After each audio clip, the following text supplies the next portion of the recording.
Well, good evening, everyone. I'm sorry that we're a little bit late, but I'm glad that you're with us tonight as the sun is going down and a new day starts in the Jewish calendar, and we begin the day of Purim, the Feast of Esther. The Feast of Esther is a joyous celebration of our people defeating enemies once again.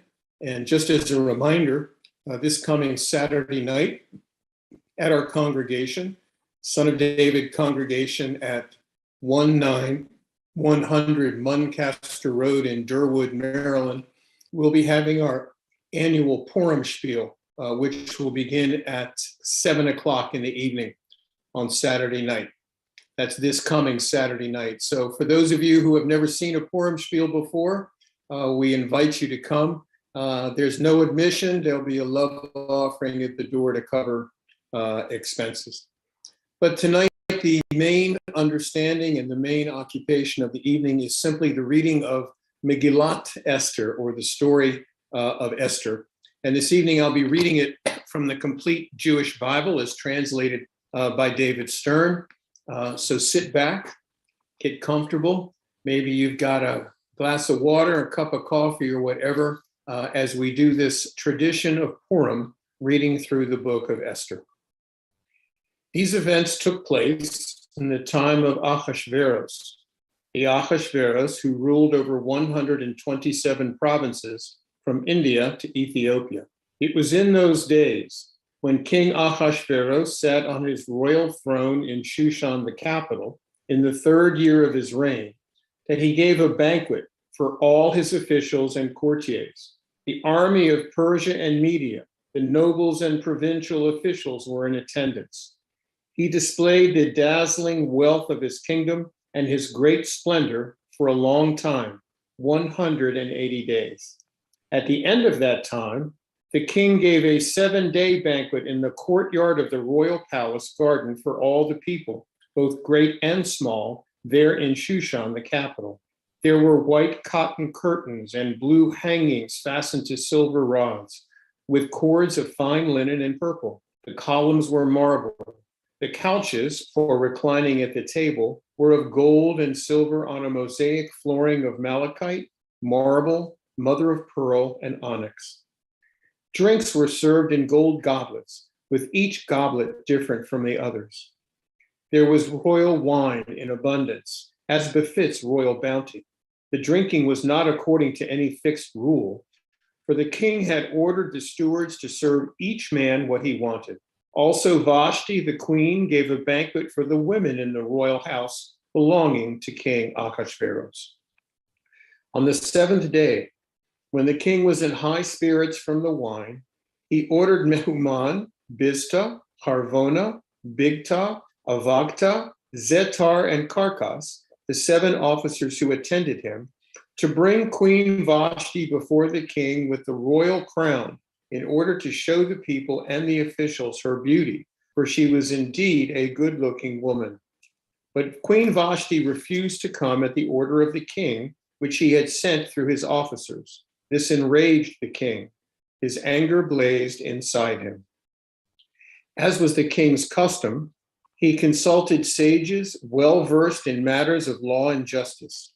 With him were Karshna, Shetar, Admata, Tarshish, Meres, Marsna, and Memucan, the 7 vice-regents of Persian and Media, who were part of the king's inner circle and were the most important officials in the kingdom.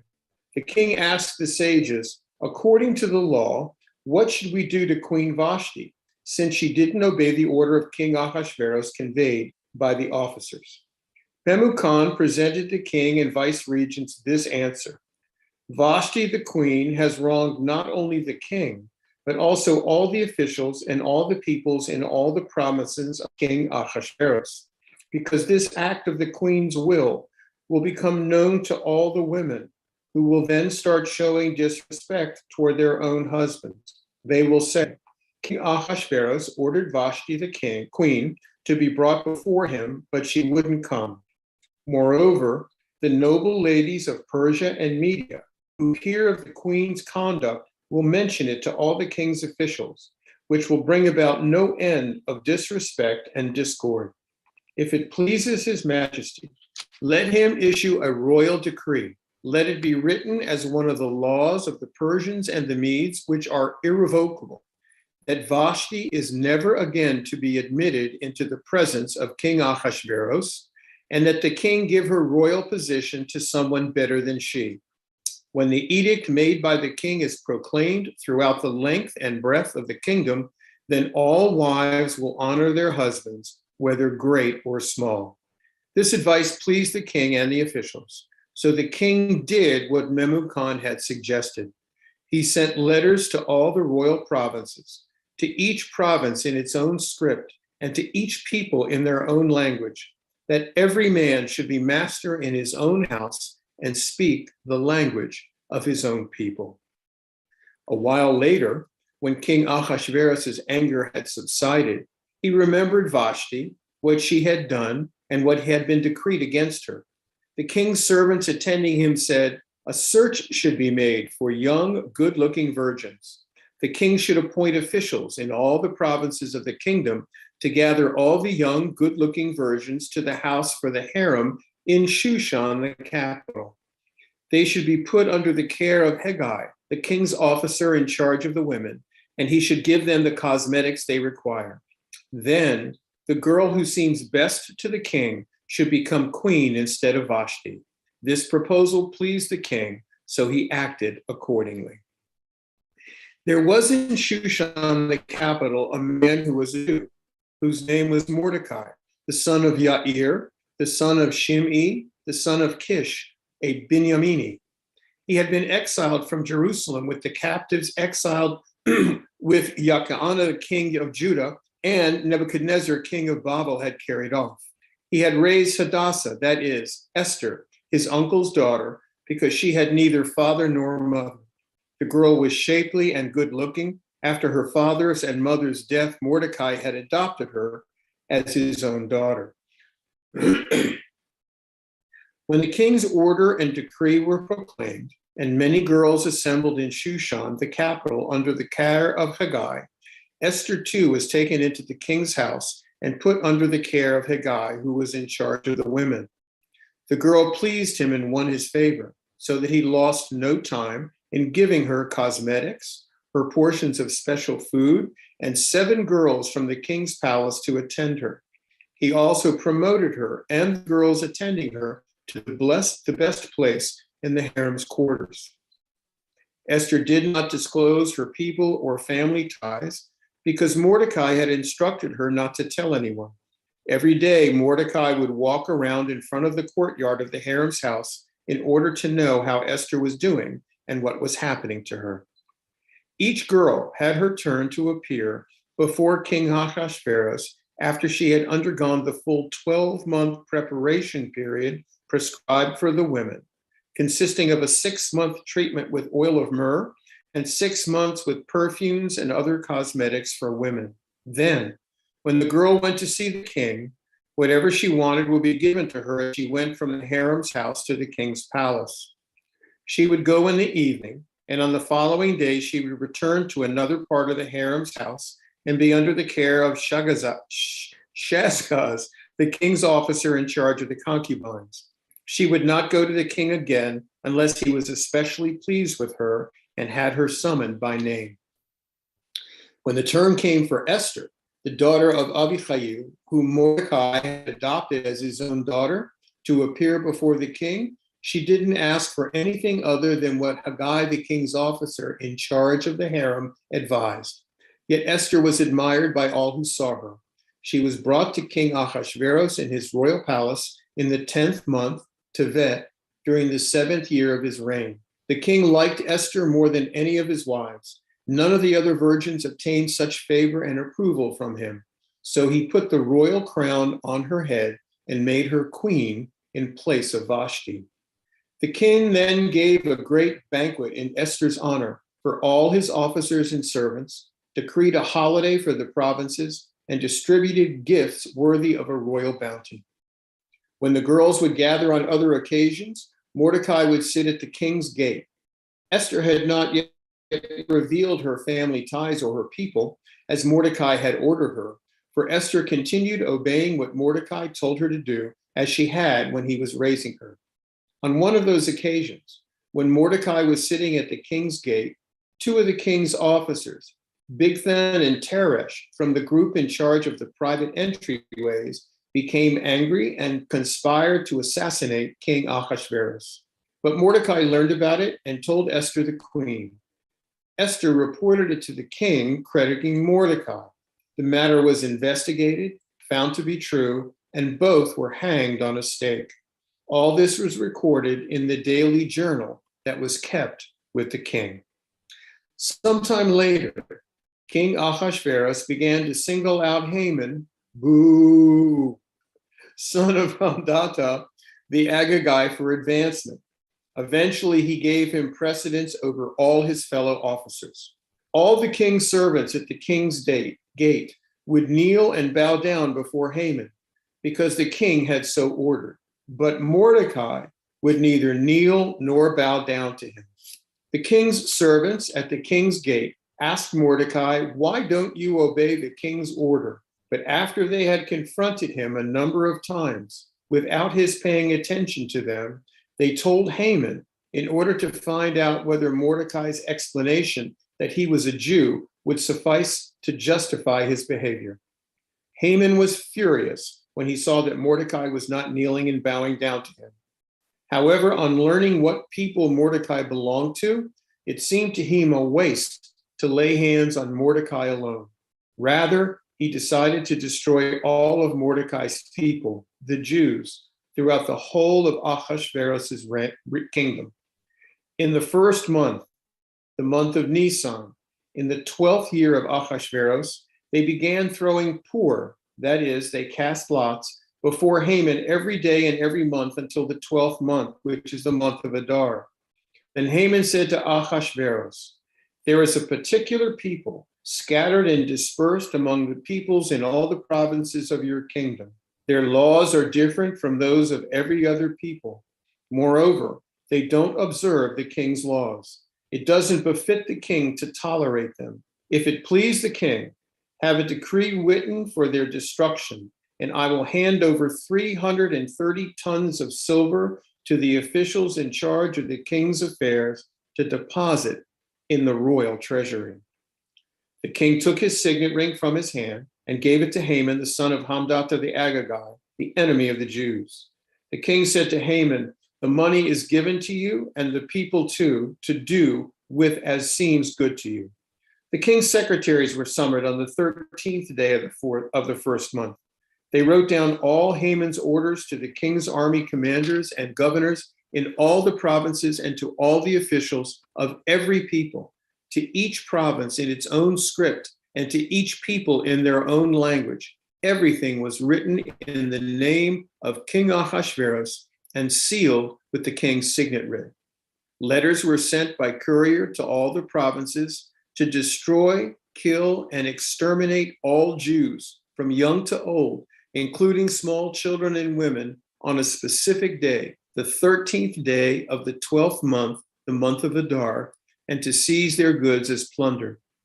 A copy of the document to be issued as a decree in every province was to be publicly proclaimed to all the peoples, so that they would be ready for that day. At the king's order, the runners went out quickly, and the decree was issued in Shushan, the capital. Then the king and Haman sat down for a drink together, but the city of Shushan was thrown into confusion. When Mordecai learned everything that had been done, he tore his clothes, put on sackcloth and ashes, and went out through the city, lamenting and crying bitterly. He stopped before entering the king's gate, since no one was allowed to go inside the king's gate wearing sackcloth. In every province reached by the king's order and decree, there was great mourning among the Jews, with fasting, weeping, and wailing, as many lay down on sackcloth and ashes. When the girls and officials attending Esther came and informed her of this, the queen became deeply distressed. She sent clothes for Mordecai to wear instead of his sackcloth, but he wouldn't accept them. So Esther summoned Hadassah, one of the king's officials attending her, and instructed him to go to Mordecai and find out what this was all about and why. Hathach went out to Mordecai in the open space in front of the king's gate, and Mordecai told him everything that had happened to him and exactly how much silver Haman had promised to put in the royal treasury for the destruction of the Jews.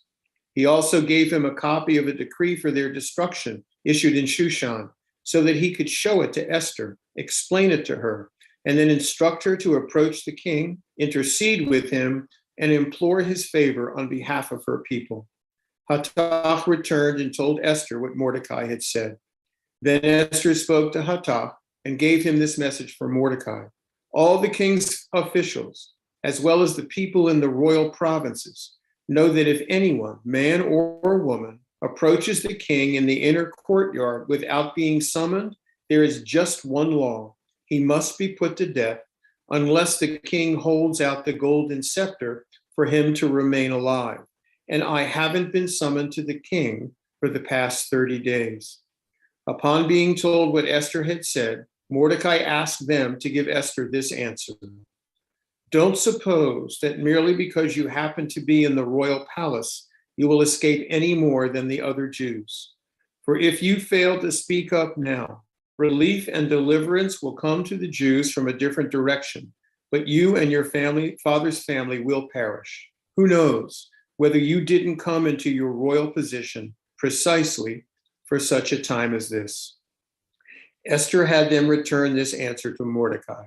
Go, assemble all the Jews to be found in Shushan, and have them fast for me, neither eating nor drinking for 3 days, night and day. Also, I and the girls attending me will fast the same way. Then I will go into the king, which is against the law, and if I perish, I perish. Then Mordecai went his way and did everything Esther had ordered him to do. On the 3rd day, Esther put on her royal robes and stood in the inner courtyard of the king's palace opposite the king's hall. The king was sitting on his royal throne in the king's hall, across from the entrance to the hall. When the king saw Esther the queen standing in the courtyard, she won his favor. So the king extended the gold scepter in his hand toward Esther. Esther approached and touched the tip of the scepter. What is it you want, Queen Esther? The king asked her. Whatever your request, up to half the kingdom, it will be given to you. If it is all right with the king, answered Esther, let the king and Haman come today to the banquet I have prepared for him. The king said, bring Haman quickly, so that what Esther has asked for can be done. So the king and Haman came to the banquet Esther had prepared. At the banquet of wine, the king again said to Esther, whatever you request, you will be granted it. Whatever you want, up to half the kingdom, it will be done. Then Esther said, my request, what I want is this. If I have won the king's favor, if it pleases the king to grant my request and do what I want, let the king and Haman come to the banquet which I will prepare for them. And tomorrow I will do as the king has said. That day, Haman went out happy and in good spirits. But when Haman saw Mordecai at the king's gate, that he neither rose nor moved for him, Haman was infuriated with Mordecai. Nevertheless, Haman restrained himself and went home, where he summoned and brought his friends and Zeresh his wife. Haman boasted to them about his vast wealth, his many sons, and everything connected with how the king had promoted him and given him precedence over all the other officials and servants of the king. Indeed, Haman added, Esther the queen let nobody into the banquet with the king that she had prepared except myself. And tomorrow, too, I am invited by her together with the king. Yet none of this does me any good at all, as long as I keep seeing Mordecai the Jew remain seated at the king's gate. At this, Zeresh, his wife, and all his friends said to him, have a gallows 75 feet high constructed, and in the morning speak to the king about having Mordecai hanged on it. Then go in and enjoy yourself with the king at the banquet. Haman liked the idea, so he had a gallows made. That night, the king couldn't sleep, so he ordered the records of the daily journal brought, and they were read to the king. It was found written that Mordecai had told Bigtana and Teresh, two of the king's officers from the group in charge of their private entryways, who had conspired to assassinate King Ahasuerus. The king asked, "What honor or distinction was conferred on Mordecai for this?" The king's servants answered, "Nothing was done for him." The king then asked, "Who's that in the courtyard?" For Haman had come into the outer courtyard of the king's palace to speak to the king about hanging Mordecai on the gallows he had prepared for him. The king's servants told him, "It's Haman standing there in the courtyard." The king said, "Have him come in." So Haman came in, and the king said to him, "What should be done for a man that the king wants to honor?" Haman thought to himself, "Whom would the king want to honor more than me?"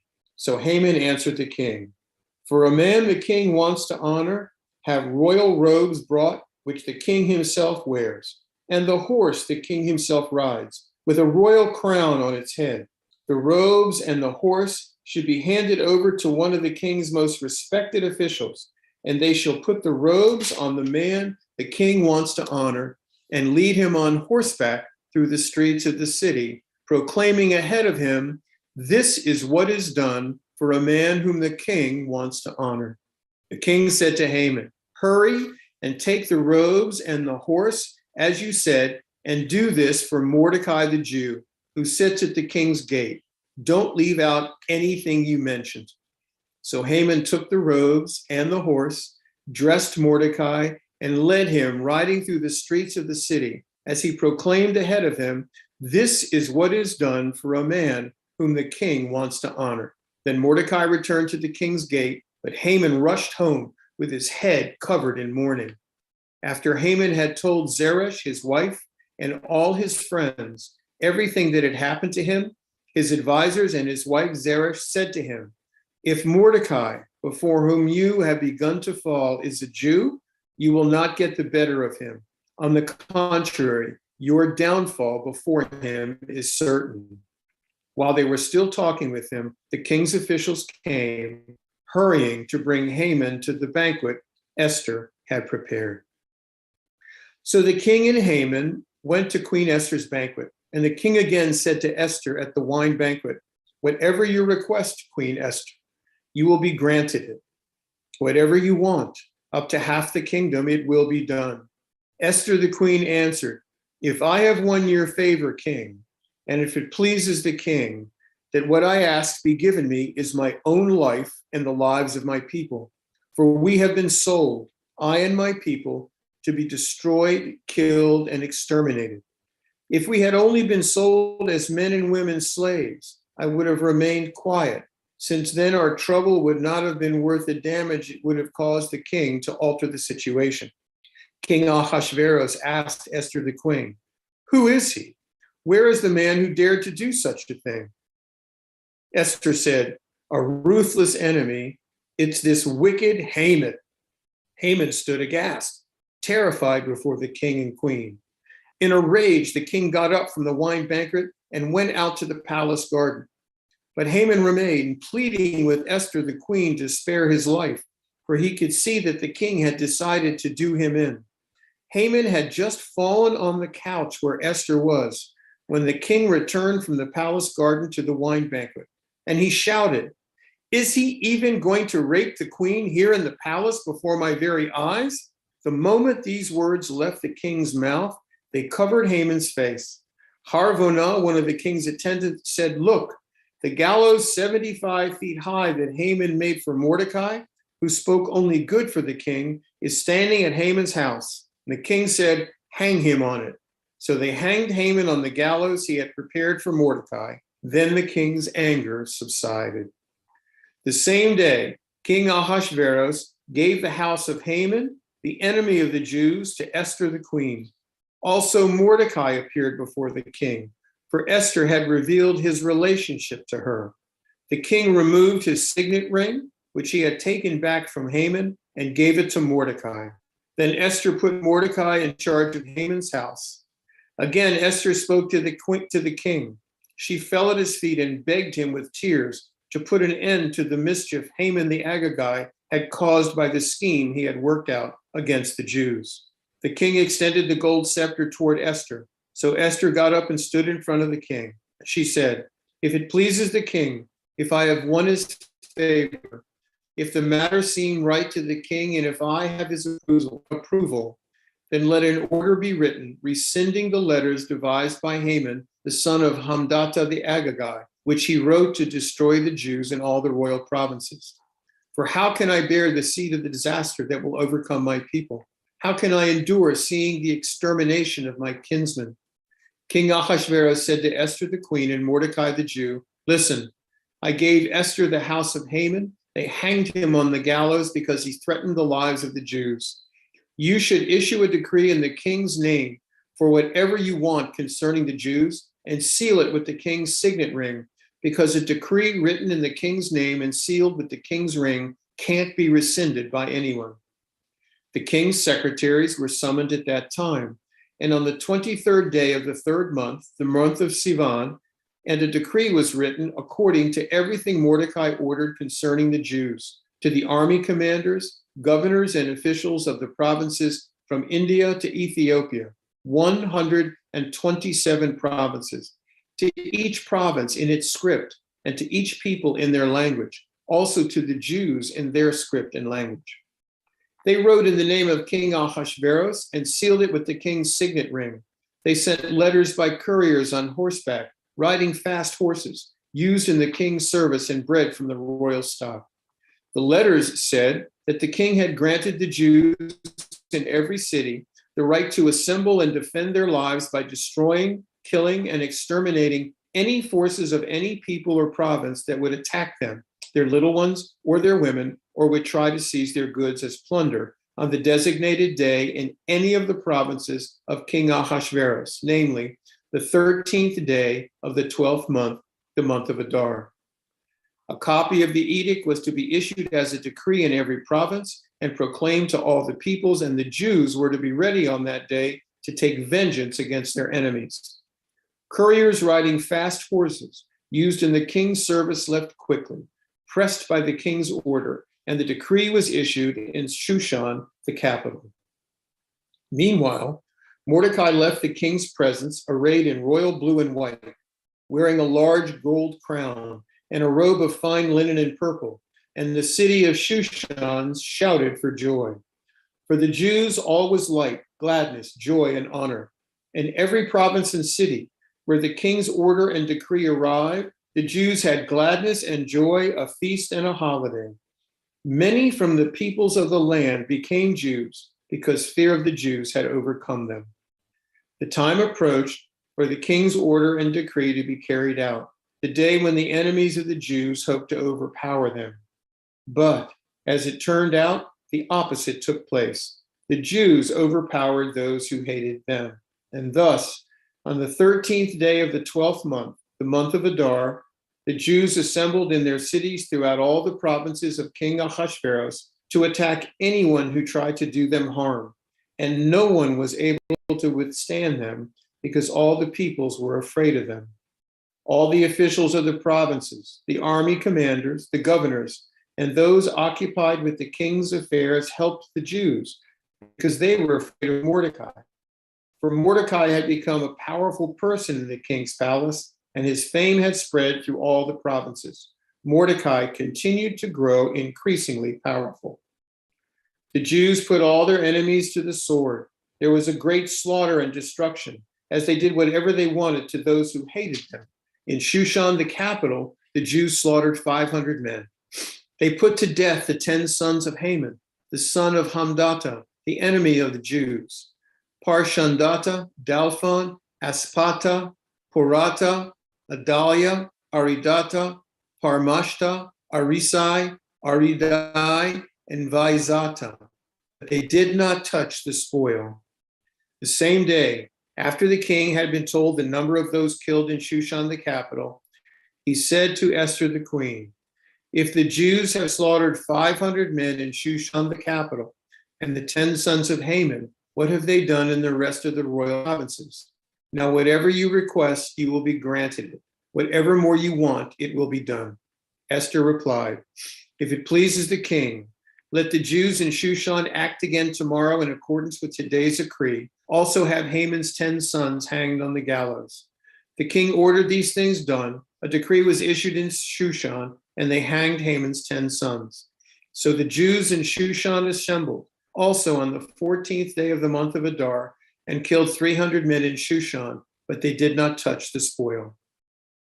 The other Jews, those in the royal provinces, had assembled, defended their lives, and won rest from their enemies, killing 75,000 of those who hated them, but without touching the spoil, on the 13th day of the month of Adar. So on the 14th day of Adar, they rested and made it a holiday for celebrating and rejoicing. However, the Jews of Shushan assembled on both the 13th and 14th days of Adar, so it was on the 15th that they rested and made it a holiday for celebrating and rejoicing. This is why the Jews of the villages, those who live in unwalled towns, make the 14th day of the month of Adar a day for celebrating and rejoicing, a holiday and a time for sending each other portions of food.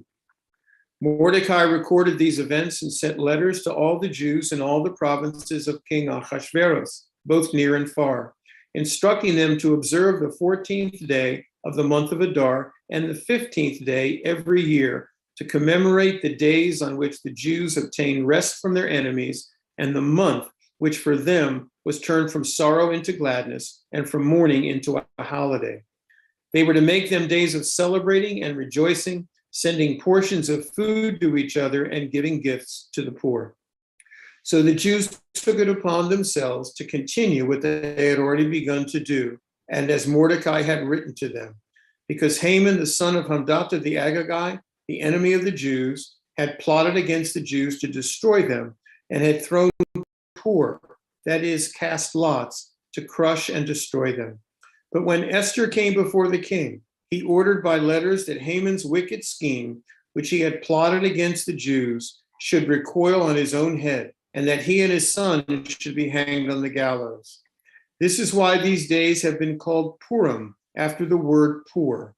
Thus, because of everything written in this letter, and what they had seen concerning this matter, and what had come upon them, the Jews resolved and took upon themselves, their descendants and all who might join them, that without fail they would observe these 2 days in accordance with what was written in this letter and at the appointed time every year, and that these days would be remembered and observed throughout every generation, every family, every province, and every city, and that these days of Purim would never cease among the Jews or their memory be lost by their descendants.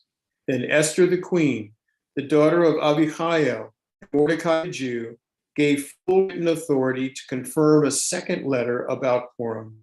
He sent copies of it to all the Jews, to the 127 provinces of the kingdom of Ahasuerus, ensuring their peace and security and requiring the observance of these days of Purim at their designated times, as Mordecai the Jew and Esther the queen had enjoyed them, and as they had established for themselves and their descendants concerning the matters of fasting and lamenting. At Esther's order, these matters of Purim were confirmed and put in writing in the book. King Ahasuerus laid tribute on the land, the coasts, and the islands. All the acts of his power and might, along with a full account of the high honor to which the king advanced Mordecai, are written in the annals of the kings of Media and Persia. For Mordecai the Jew was second only to King Ahasuerus. He was a great man among the Jews, popular with all his many countrymen. He sought the good of his people and interceded for the welfare of all their descendants. Quite a story, isn't it? It's a story where God turns the plot around. The one who would destroy the Jews would be destroyed himself. And so on this day of Purim, we rejoice that another attack, another planned annihilation of the Jewish people was foiled. Again, I want to remind you that this coming Saturday night at 7 o'clock, our congregation will be presenting a Purim spiel entitled On a Clear Night, You Can See Messiah. It's a wonderful musical rendition written by Jeff Brown, and I'm sure you will enjoy it. So for now, I just want to wish you peace and blessing and shalom in Yeshua's name. Amen. Good night.